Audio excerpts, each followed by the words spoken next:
अस्सलामुअलैकुम मेरे सुन्नी प्यारे भाइयों आज का उन्वान है वहाबियों का मजहब कुछ और ही है। दोस्तों आपने देखा होगा कि जो नबी होता है उसकी तो ये तौहीन करते हैं और जो वली होता है उसकी भी तौहीन करते हैं और जिनका इस्लाम से कोई ताल्लुक ही नहीं उनको ये नबी मानते हैं। राम इनके यहाँ नबी, कृष्णा इनके यहाँ नबी, भगवान शंकर इनके यहाँ नबी, इतने सारे नबी इन्होंने पाल रखे हैं। तब कि हर मुसलमान को मालूम होने चाहिए किसी कह रहे नबी को नबी मानना ये कुफ्र है। अगर कोई नबी हो उसका इनकार करना ये भी कुफ्र है। तो अगर आप चैनल पर नए हो तो चैनल को सब्सक्राइब कर दो ताकि ऐसी वीडियो आपको मिलती रहे। अगर आप इस बयान को मुकम्मल सुनेंगे तो आपको पता चलेगा कि वहाबियों का मजहब कुछ और ही है। आइए शुरू करते हैं। इसीलिए वेद अगर खुदा की किताब थी उस वक्त के लिए थी, उन लोग के लिए थी। आज हमें मानना चाहिए आखिरी किताब कुरान मजीद।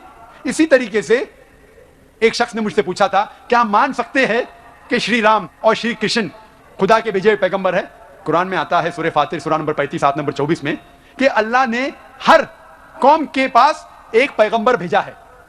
नाम से सिर्फ 25 पैगंबरों का जिक्र है कुरान में। तो अगर कोई शख्स मुझसे पूछता है कि श्री कृष्ण या श्री राम क्या पैगंबर हो सकते हैं खुदा के, तो मैं ये कह सकता हूं क्योंकि उनका नाम कुरान में मौजूद नहीं है। हो भी सकते हैं, नहीं भी हो सकते हैं। कुरान में नाम नहीं है मगर फिर भी हो भी सकते हैं। इसके बाद इल्म गैब आया है।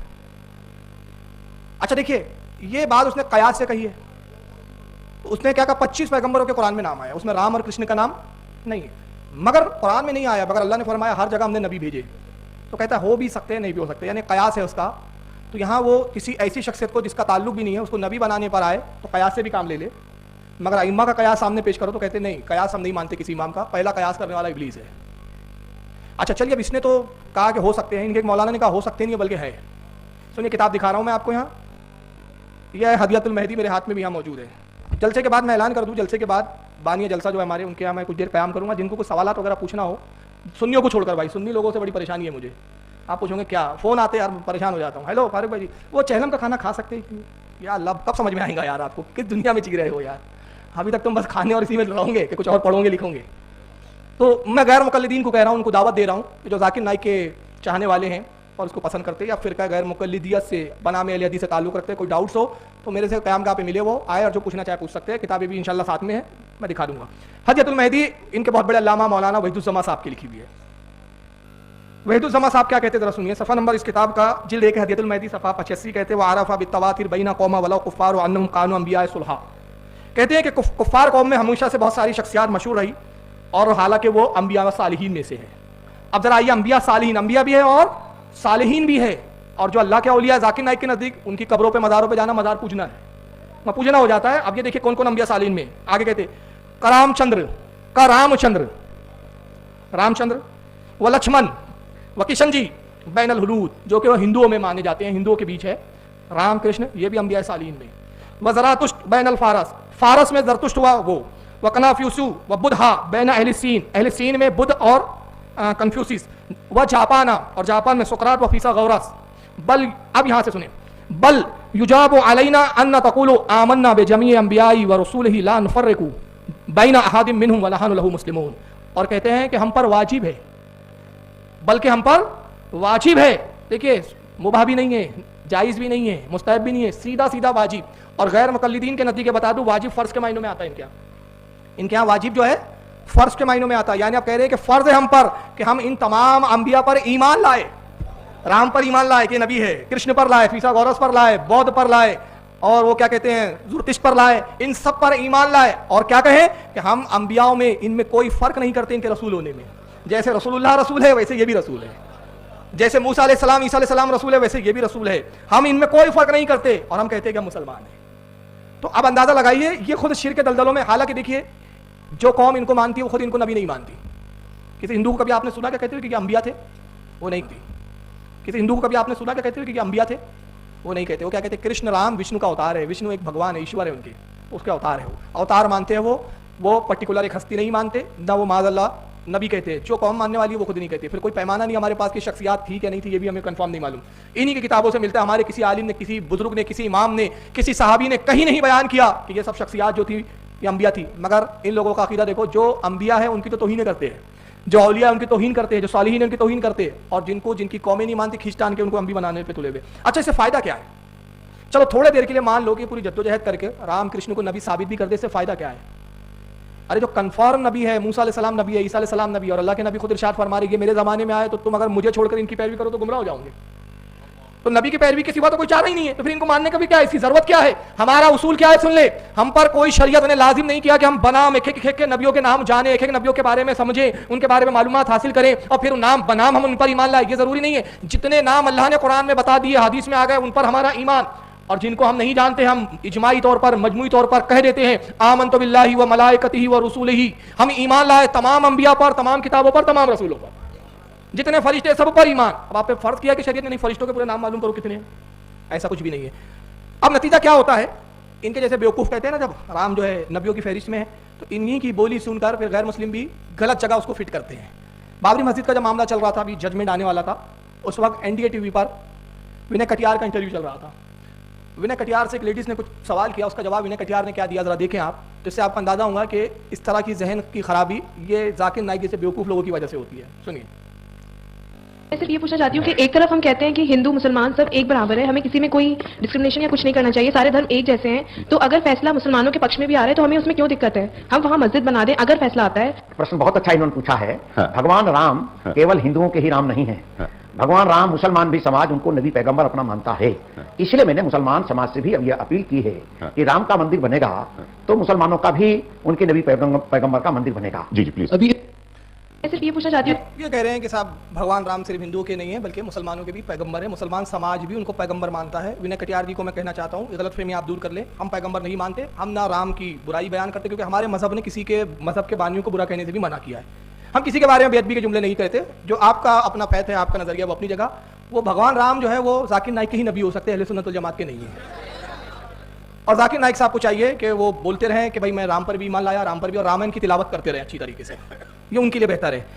अच्छा, अब एक सेशन तो ये पूरा मुस्तकिल है, लेकिन वक्त अब इजाजत नहीं दे रहा है क्योंकि कुछ काम की चीज़ें मुझे बोलनी है। मैं इसको बहुत शॉर्ट यहाँ खत्म कर रहा हूँ कि जिस हैसियत से जाकिर नाइक पहचाना जाता है, वो सबसे बड़ी हैसियत जाकिर नाइक की उभर के सामने आई है कि हिंदूनिज़म पर इनका बड़ा उबूर है। हिंदूनिज़म पे बहुत बोलते हैं, बहुत जानते हैं, बहुत बड़े स्कॉलर हैं।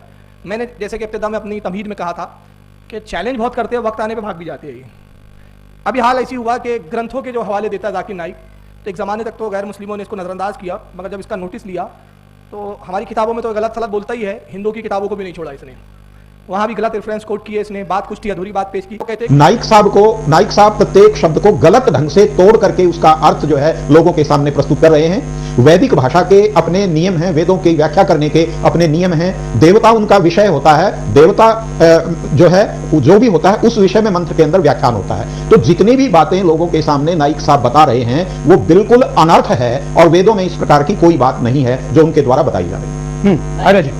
मैं तो ये कहना चाहूंगा कि मेरे भ्राताश्री माननीय डॉक्टर साहब ने कहा कि वो संस्कृत का ज्ञान उसको नहीं है। मैं एक शब्द उसमें और जोड़ना चाहूंगा कि अरबी का भी ज्ञान उसको नहीं है। अरबी भी नहीं, वो तो एमबीबीएस डॉक्टर है, वो अरबी के स्कॉलर थोड़ी है।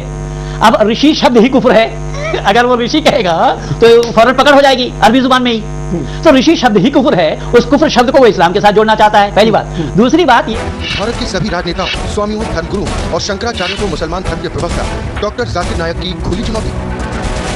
ये चैलेंज है, कोई भी शख्स हिंदुस्तान में हो, मिनिस्टर हो दो, कोई भी स्वामी हो दो, कोई भी शंकराचार्य हो दो, इंशाल्लाह मैं तालिब इल्म हूँ इस्लाम और दीगर मज़हब का। मैं तस्लीम करता हूँ कि डिबेट होना चाहिए, मैं उनसे डिस्कशन करता हूँ, अगर मुझे गलत साबित करो मैं बदलने को तैयार हूँ। ये मुसलमान की जबान है, हम जब जबान देते हैं उसका पालन करते हैं। संत रामपाल जी महाराज ने स्वीकार की मुस्लिम धर्म प्रवक्ता डॉक्टर जाकिर नाइक की चुनौती।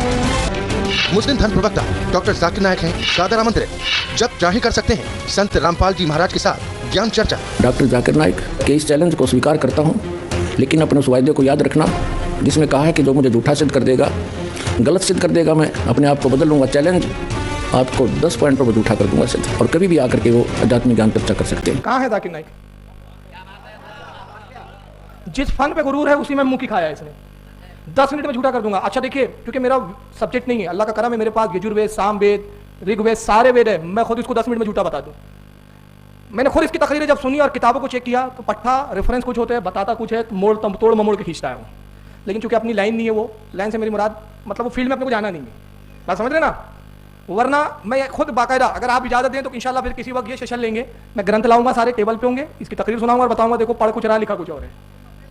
चलिए इंशाल्लाह, ताकि जो इसका भरम है ना कि हिंदू धर्म का बहुत बड़ा जानने वाला, इसमें भी नील बटे सन्नाटा है।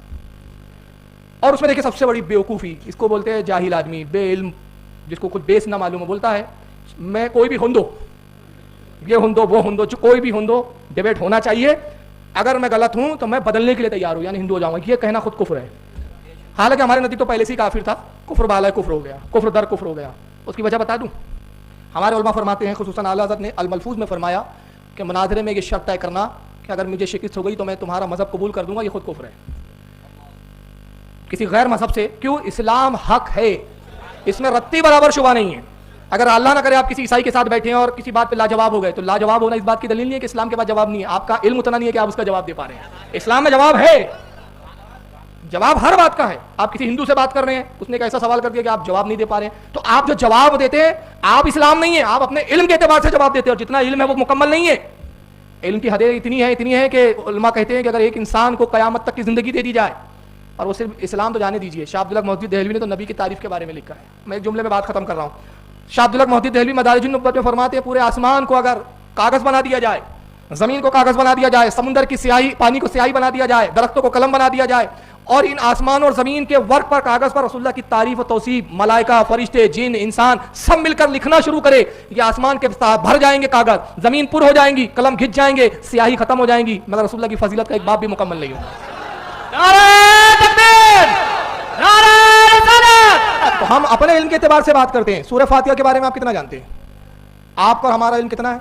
बहुत। आप जस्तुजू करें तो 10 पेज पे कुछ सूरह फातिहा की तफसील लिख पाएंगे। बहुत बड़ा आलिम हुआ तो 1 जिल्द, 2 जिल्द, 5 जिल्द, 6 जिल्द, 10 जिल्द, 30 जिल्द सूरह फातिहा में। मगर मौला कायनात फरमाते मैं 70 ऊँटों को बिस्मिल्लाह की तफसील से भर दूं।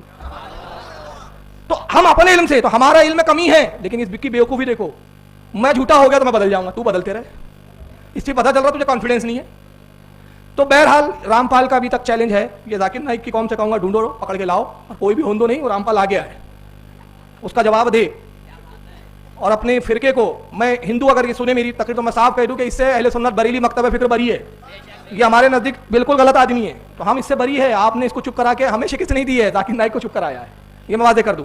अब आइए यहाँ से देखिए, इस्लामी मामलात में तो बिल्कुल जीरो है ये। मैंने झलक ये बताई कि जिस फील्ड का ये स्कॉलर माना जाता है उसमें भी शून्य है, और जिसका है नहीं वहाँ मुंह मारता है तो वहाँ तो बहुत गलती करता है।